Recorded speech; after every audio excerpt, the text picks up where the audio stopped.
Hello, this is an attempt to make my first tutorial. This tutorial will be on Qbasic, well, including the future ones, and I'll just kind of tell you how to navigate through Qbasic, how you use it, and also what can't permit you to use it on Vista computers, which I'm actually using right now. So, you can use Microsoft Virtual PC, which I have running already. Just need to start my virtual hard disk. And so you can see I have Microsoft Virtual PC. My virtual PC thing's called Konata. That's just the name I called it. And what I did was actually I installed, as you can see, Windows, Windows for Workgroups 3.1. I'm not signing into anything, so. And how I got this was I actually just went and got image files, and you can see right above my cursor, I can't really go there because I'm stuck in this window.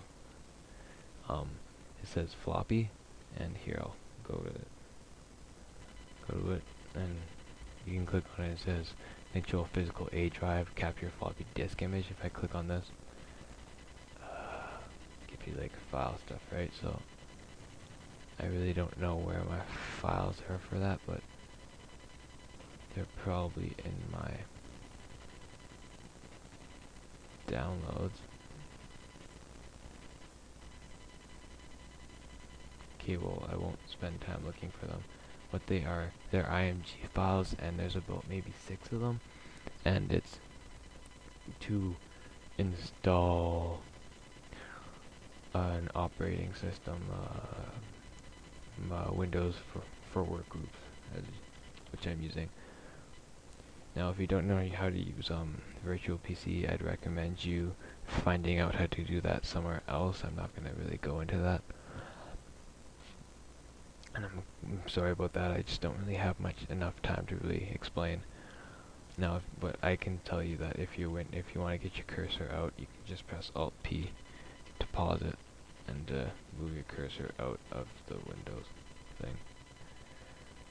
Alt P to go back and click on the screen. I'm gonna start this up, and I have it Qbasic 4.5 already installed on here. Just give me a second. Okay, sorry about that. If I can get my... Okay, now with this, I don't have a cursor anymore, like I mean a mouse, right? I do have a cursor, so a little thing that I'm moving right now, if you can see it move. Now, that's the problem. Sometimes you have a mouse, sometimes you don't. So, how would you move around this? Like pretty much every other thing, you know, how you can press Alt and then F for file, right? So you press Alt F and you have your list options right here, right? Then you can move your arrow keys side to side, or you can press Alt and you can see there's highlighted ones like F for file, E for edit, V for view, and so on and so forth, right? Now, if you really need help, you can go to the help on help, which I've never really used. Now, if you want to read this, you can read this on your own time. Of course, I won't spend too much time reading much of these things for you guys. Now, if you really do need help with something, you can probably you can probably request it. I might do it. Depends on what it is. If I've already shown it, I might just send you a link on the video or something. Product support is just stuff they have. Don't really need to pay attention to that. Indexes, the list of all the codes you can use. Some codes you need other codes to use. They go all the way down to, well, I think, yeah, X, which is an operator. So you can use page up to go like another page, right? So no, and these you don't press Alt because it goes up here, right? What you want to do to go to, like, if you want to go straight down to the, let's say you want to go find a help on the command print, which it starts with a P, right? You just press P on your keyboard and it takes you down to the P commands. Now if you want to go to the very next one, you press it again. You can see my cursor moves to the point. Press it again, it goes to palette, and then poke, p copy, pause, peek, preset, pen, print.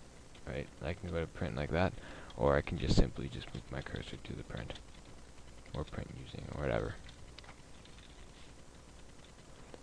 So if you want to go to the print help, simple, you just go on it, press enter, and it brings you to the quick screen. It says right here, all white, bright white, says quick screen, and right here it says print, and it gives you a description of it right here. It says a device input-output statement that outputs data on the screen. So what it's saying is that it takes input and then it outputs it on the screen or something. So sometimes I get confused with input output. I'm sorry if I do. So right here it says print expression list, and you can look down here and you can see what they mean usually, right? Or if this isn't enough, you can go like this and look here, and it says print statement details, right? And then syntax. Syntax means it's kind of like grammar, that's pretty much what syntax means. So print expression list, and then these two things right here, these bracket things, I believe they're called. Whatever's inside brackets means that it's optional. So if you're using the print command, since the word print is not in brackets, you have to use it. And since the expression list is in brackets, you don't need it. Same thing with this thing. And these things right here, don't know what they are, but it's saying that this thing or this thing is optional,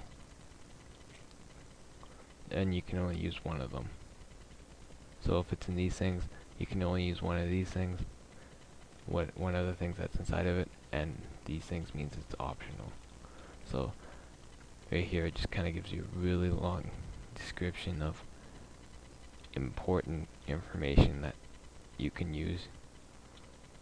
Right here, then it sometimes gives you little small examples. Sometimes it tells you not to run the code like examples because they're not complete, which is true. And then it tells you positions and all that stuff for print positions. It tells you positions for print. You can go to example to get an even more better example. So right here, it kind of gives you kind of a warning almost. Kind of tells you if it's safe to run, but usually if it's an example, it's safe to run. So if you would want to run it, you can copy. So how you'd copy is you'd press Control and then you'd press Shift, and then you'd move your cursor down to copy each line, or sideways, and then to copy it, that's to select it. To copy, you press Control Insert, and to paste, you press Control. You press Shift Insert. Shift Insert. So copy, Control Insert, paste, Shift Insert.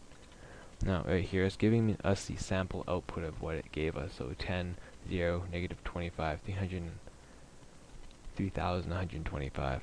That's from this. It's printing out numbers right now, but you can actually print out strings, which are pretty much sentences and words. So it gives us another example, example 2 right here. See, is print. It's printing what x is equal to, and this squared is, and blah blah blah. So you can get good information out of this if you understand it. Now that's the key thing. If you don't understand the words in it, you won't understand it, obviously, but like you have to have a certain vocabulary to understand certain things. So that's kind of like the basic way to move around Qbasic. There's good things in it too. I might introduce some things later, like I'll do this one right now. Immediate right down. Oh yeah, F6 is the switch window. So if you have your help window open, you can switch between the windows like this by pressing F6. F5 to run your program, but don't need to know that right now. If you really need to like run a quick calculation or something, you can actually put print and then your calculation, so like 5 times 5, my bad, and run it. Not run it, but you press enter and then it gives you the output that it would give you. So it's kind of like immediate code that you have to run. So if I'm kind of going slow, I only have one hand to do this because I'm holding a mic in the other. But that's pretty much it for my tutorial today of kind of navigating around Qbasic. I'm sorry if it sucked and you were kind of bored through it, but that's kind of how the beginning of things are. Obviously, like the very beginning of a course is usually very boring because it's just kind of like briefing stuff or all that, just the fun stuff. Sarcasm right there. Anyways, so that's it.